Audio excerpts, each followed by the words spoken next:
¿Alguna vez se ha preguntado cómo puedo formar un carácter santo? ¿Y qué situaciones influyen en la formación de mi carácter? Les habla su hermana Mayra Quiñones y en este podcast vamos a meditar sobre la formación del carácter. Recuerde que esta enseñanza está basada en el libro del pastor Miguel Núñez que se titula Vivir con integridad y sabiduría. Así que les invito a que se prepare para una nueva enseñanza en nuestra escuela bíblica que nos permitirá crecer en integridad. Pero primero vamos a orar. Amado Padre, te damos gracias por tus bendiciones, Señor, porque como dice tu palabra, son nuevas cada mañana tus misericordias. En este momento pedimos la dirección de tu Santo Espíritu, que sea iluminando nuestras mentes y corazones para recibir la enseñanza. Que seamos buena tierra que produzca fruto, Señor, y ayúdanos para que lo que en este audio meditemos sea para el crecimiento y el fortalecimiento de nuestro carácter. Te damos gracias en el nombre de Cristo Jesús. Amén. En esta serie estamos estudiando el carácter como un agente que nos ayuda a determinar nuestra integridad, y el autor lo relaciona con la esencia de nuestro ser y la constante necesidad que tenemos de desarrollar la santidad en aquellas cosas que representan lo que somos, mucho más cuando nadie nos está viendo. Dada la importancia del carácter, necesitamos entonces conocer y entender qué condiciones van a determinar la formación de este. Somos el conjunto de la crianza que recibimos, de las experiencias vividas, de la crisis, de los fracasos, de la educación secular o cristiana a la que somos expuestos. Nos llenamos de lo que vemos, oímos, leemos. Todo ello va a fortalecer o a debilitar nuestro interior. La formación que el individuo recibe desde temprana edad va dejando una impresión y va moldeando su carácter. Por ello, se hace vital que entendamos cómo estas situaciones afectan nuestro ser. Lo primero que encontramos son las circunstancias familiares. La calidad del ambiente familiar en el que crecemos va a influenciar de manera decisiva la formación de nuestro carácter. Siempre se nos ha enseñado que la familia es el núcleo de la sociedad, es decir, que el reflejo de nuestra sociedad va a dar muestra del estado de las familias. ¿Qué estamos viendo hoy día? Vemos que la inestabilidad se ha vuelto una constante en los hogares. Las nuevas dinámicas familiares han hecho que los roles se intercambien o sean cedidos a terceros y lamentablemente el desarrollo de los niños se ve afectado por la ausencia de los padres. La televisión y las redes han usurpado ese lugar, teniendo un alto grado de influencia sobre la crianza de los niños, que en últimas va a determinar sus valores y por ende su carácter. Mi sobrino de tan solo 5 años sabe buscar en YouTube más que mi mamá. Recuerdo que a su edad, mi juguete favorito era una muñeca, no el celular, el cual además de ser peligroso, es altamente vicioso. Si tiene usted hijos, pregúntese, ¿cómo los está educando? ¿Quién está ejerciendo la disciplina? Recuerde cómo fue su crianza y medite si los entretenimientos marcaron o siguen marcando su carácter. El asunto de los padres ausentes es que pierden toda autoridad para ejercer una disciplina adecuada con sus hijos, porque no conocen sus disfunciones o peor aún, ni siquiera están presentes cuando éstas ocurren. Estas torceduras del carácter permanecen a lo largo de los años, hasta que en la edad adulta la persona tome sus decisiones que modifiquen lo que su niñez torció. Los padres muy estrictos o muy indiferentes crían hijos inseguros y esas inseguridades las arrastran a su vida adulta y debilitan su persona. Otra situación son las experiencias de la vida. Las situaciones que vivimos pueden hacer dos cosas: fortalecer nuestro carácter o debilitarlo. Por ello, quiero hablarles de personas que atravesaron experiencias difíciles en sus vidas, pero que fueron capaces de desarrollar un carácter firme y hacer grandes contribuciones a la sociedad. A lo largo de la historia reciente, quizás no ha habido un líder más férreo y perseverante que el famoso estadista y político británico Winston Churchill, quien fue primer ministro del Reino Unido durante la Segunda Guerra Mundial y cuyos discursos resultaron ser una fuente de inspiración para el pueblo británico durante esos tiempos difíciles. Sin embargo, se cuenta que Churchill a los 7 años fue enviado por su padre a un internado de un colegio en contra de su voluntad. Su padre estaba a cuadras de distancia del orfanato donde vivía Churchill y aún sabiéndolo, no iba a visitar a su hijo. Esta experiencia habría deformado y debilitado el carácter de cualquier niño con otro temperamento, con otra forma de ser, con otra forma de pensar y de analizar las cosas. Pero una vez que entendemos que no tenemos que seguir viéndonos como víctimas, podemos cambiar el modo en que vemos nuestras experiencias pasadas y comenzar incluso a pensar de qué manera podemos sacar provecho a eso que experimentamos en el pasado y terminar así fortalecidos para las experiencias vividas. ¿Cierto que es una mejor óptica? Otro personaje es Billy Graham. Este le pidió matrimonio a la mujer de sus sueños, Emilia Kavanagh, en el verano de 1937.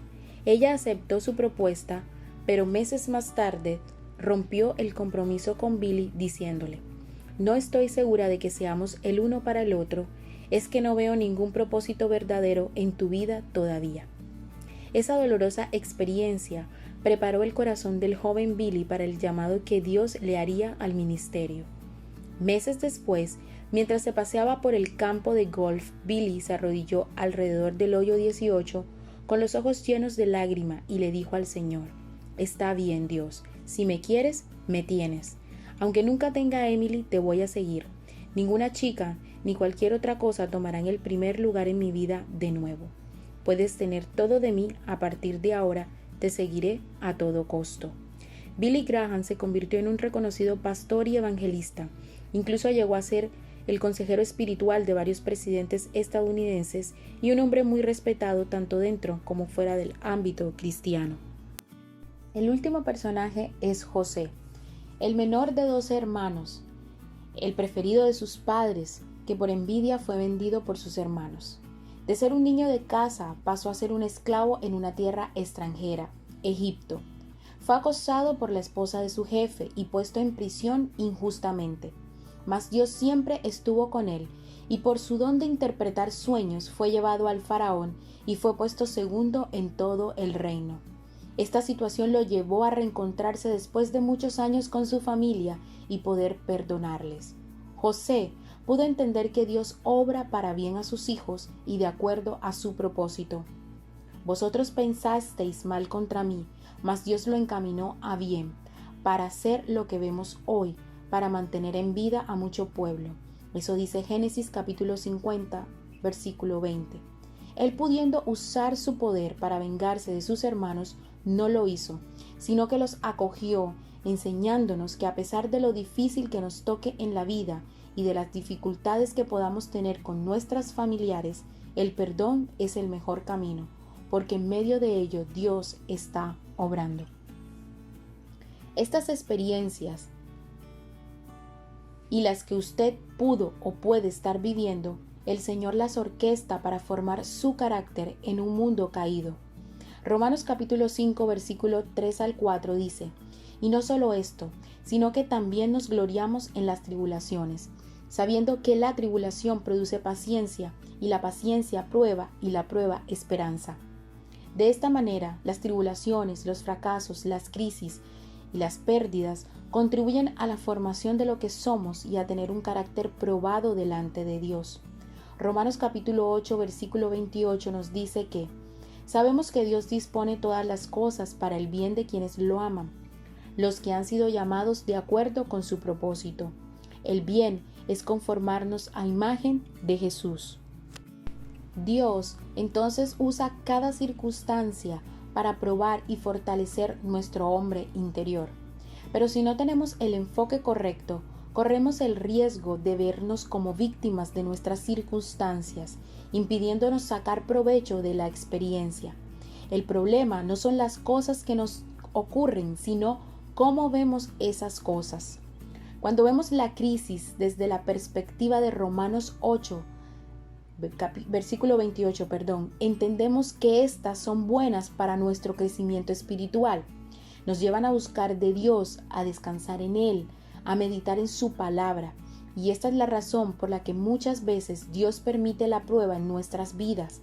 Porque si las situaciones fueran del tamaño de nuestras fuerzas, no necesitaríamos de Él. Una vez escuché una frase que dice que Dios busca desesperadamente tener comunión con nosotros y por eso pone situaciones desesperantes para que le busquemos desesperadamente. En medio de nuestras peores circunstancias, Dios está trabajando con nuestro carácter. La crisis nos debe permitir analizar si estamos pensando correcta o incorrectamente. Si tenemos una mente bíblica, pues como somos, pensamos y como pensamos, actuamos. Si nuestro carácter es moldeado, nuestros actos también lo serán. Nuestra mente será renovada. Entonces, cuando pensamos correctamente, obraremos correctamente y es justo allí donde Dios quiere llevarnos. Por otro lado, las dificultades revelan las grietas con las que hemos crecido. Mucho de nuestra manera de ser obedece a esos chichones que traemos desde la niñez y lamentablemente a veces tenemos que atravesar por circunstancias difíciles para darnos cuenta de las cosas que venimos haciendo mal, sea porque no lo notábamos o porque no nos importaban. La tribulación entonces nos fuerza a revisar nuestro comportamiento. ¿Qué hicimos? ¿Por qué lo hicimos? ¿Y qué nos lleva a hacerlo? Esas crisis terminan siendo buenas porque forman nuestro carácter. En la crisis crecemos. De igual manera, las pruebas aplastan nuestro orgullo. Dice 1 Pedro, capítulo 5, versículo 5, su parte B, Dios resiste a los soberbios y da gracia a los humildes. Algunas crisis debilitan nuestro orgullo, pero no lo destruyen del todo, porque el orgullo es como una pelota de aire que se vuelve a inflar. Entonces Dios tiene que desinflarlo hasta que no quede nada. Tenemos que aprender a darle la bienvenida a las circunstancias adversas, aprovecharlas porque ellas nos ayudan a formar nuestro carácter. No permitamos que pasen desapercibidas y que quedemos igual que antes. Los tiempos de tormenta no están diseñados para ser desaprovechados. La palabra de Dios también influye en la formación de nuestro carácter. Una vez que nacemos de nuevo, adquirimos al Espíritu Santo de Dios que nos ilumina para entender la palabra y para ser transformados por ella. En la medida en que Dios nos santifica, nos vamos acercando al carácter de Cristo. Necesitamos recordar lo que la Biblia dice en Juan capítulo 17, versículo 17. Santifícalos en tu verdad. Tu palabra es verdad. El instrumento por excelencia de santificación es la palabra de Dios. Separados de la palabra no hay manera de ser santificados. La palabra revela lo que el hombre no puede y produce la convicción de pecado que nadie puede producir. Hay cosas que deben desaparecer de nuestra vida y la palabra tiene el poder para hacerlo. Hay cosas que deberían estar en nosotros y que no están, que la palabra puede formar. El libro de Hebreos en su capítulo 4, versículo 12 dice, porque la palabra de Dios es viva y eficaz, y más cortante que toda espada de dos filos, y penetra hasta partir el alma y el espíritu, las coyunturas y los tuétanos, y discierne los pensamientos y las intenciones del corazón. La palabra nos revela quiénes somos realmente. La percepción de la realidad es vital para nuestra correcta formación. Una realidad distorsionada nos llevará a tomar decisiones incorrectas que terminarán deformando nuestro carácter. La palabra de Dios es el lente que enfoca nuestros ojos para ver a Dios por lo que es, a nosotros mismos por lo que somos y la realidad como de verdad es. El carácter es vital, porque si no se forma de manera adecuada, el individuo se encuentra vulnerable ante las presiones de la vida y corre el riesgo de desplomarse en medio de las pruebas. Steve Berglas, un psicólogo de la Escuela de Medicina de la Universidad de Harvard, alguien que ni siquiera es cristiano, pero que ha hecho observaciones muy acertadas con relación a este tema, en su libro The Success Syndrome, el síndrome del éxito, señala: la gente que alcanza grandes alturas, pero carece de un carácter sólido que lo sostenga a través del estrés, va de cabeza al desastre. Si hay algo que la historia nos ha enseñado, tanto la historia bíblica como la secular, es la importancia de ser una persona formada en medio del calor del fuego de la prueba, que sea capaz de sostenerse en medio de la crisis y las tentaciones, y que sea lo suficientemente madura para permitirle manejar el éxito y el poder.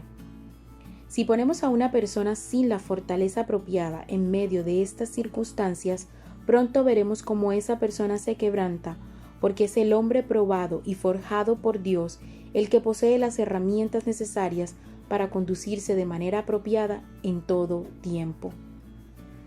La fortaleza de carácter entonces nos va a brindar estabilidad emocional. Habrá momentos de turbulencia, pero el hombre de firmeza y que depende de Dios será capaz de permanecer firme. Podemos ilustrarlo de esta manera. Si usted traza en un papel 2 líneas horizontales paralelas que representan los momentos altos y bajos de la vida, la crisis quizás pueda hacer que por momentos sus emociones suban o bajen, pero su carácter le permitirá tener una estabilidad emocional que lo mantendrá dentro de esas 2 líneas paralelas sin moverse por encima o por debajo de ellas, de manera que usted pueda seguir funcionando aún durante esos momentos difíciles. Eso es tener estabilidad emocional, y eso solo lo permite la fortaleza interna del individuo. Otro aspecto notable es que la fortaleza de carácter nos permite ver las cosas objetivamente, incluso en medio de la tempestad que sacude a otros. Cuando no hay estabilidad interna, la persona está tan involucrada emocionalmente en la crisis que pierde toda objetividad. Otra razón es que la fortaleza de carácter va a permitirnos experimentar el temor sin que esto nos paralice, de forma tal que podamos continuar avanzando en la dirección en la que íbamos. Además, en la medida en que Dios va formando nuestro carácter, la estabilidad que experimentamos nos va a permitir tomar decisiones sabias y correctas, incluso en medio de los problemas que nos aquejan. La fortaleza de carácter no solo es capaz de sostenernos en medio de la crisis, sino que también nos ayuda a enfrentar las tentaciones. Mientras más fuerte es nuestro carácter, más fácil nos resultará ver y rechazar las tentaciones que están frente a nosotros. La realidad es que no podemos evitar que nos sobrevengan tentaciones, y eso por sí mismo no es pecado. El problema está cuando no tenemos la fortaleza de carácter necesaria para huir de la tentación. La fortaleza de carácter le permitirá decir que no a las tentaciones, pues el poder de la seducción que éstas tienen sobre el individuo es ahora menor, y éste ya no será atraído por tanta facilidad por aquello que antes lo tentaba. No importa de qué se trate, puede ser dinero, sexo, poder, celos, envidia, cualquiera que sea la tentación, un carácter firme le permitirá considerar las consecuencias de ceder ante ella. De ahí la importancia de tener un carácter que ha sido previamente fortalecido y probado por Dios, pues de lo contrario, al llegar la tentación seremos sacudidos a tal punto que olvidaremos las terribles consecuencias de sucumbir. Mis hermanos, el carácter es sumamente importante para el individuo y más para nosotros como creyentes, porque nos va a permitir conducirnos íntegramente en este mundo. Acompáñame en esta oración. Padre amado, te damos gracias por tu palabra, porque sé que nos has hablado en este tiempo. Te pedimos que nos ayudes a formar un carácter santo, que obre en medio de las circunstancias adversas, un carácter firme para soportar las tormentas y resistir las tentaciones. Ayúdanos a ser renovados mediante tu palabra, a ver las pruebas, las tribulaciones como oportunidades que tú nos das para crecer, de fortalecernos en ellas. En el nombre de Jesús, amén. Gracias, mis hermanos, por este tiempo. Les invito a que ustedes sigan conectados con el contenido de nuestra página y les esperamos el próximo viernes con nuestra escuela bíblica y una nueva enseñanza. Hasta pronto y bendiciones.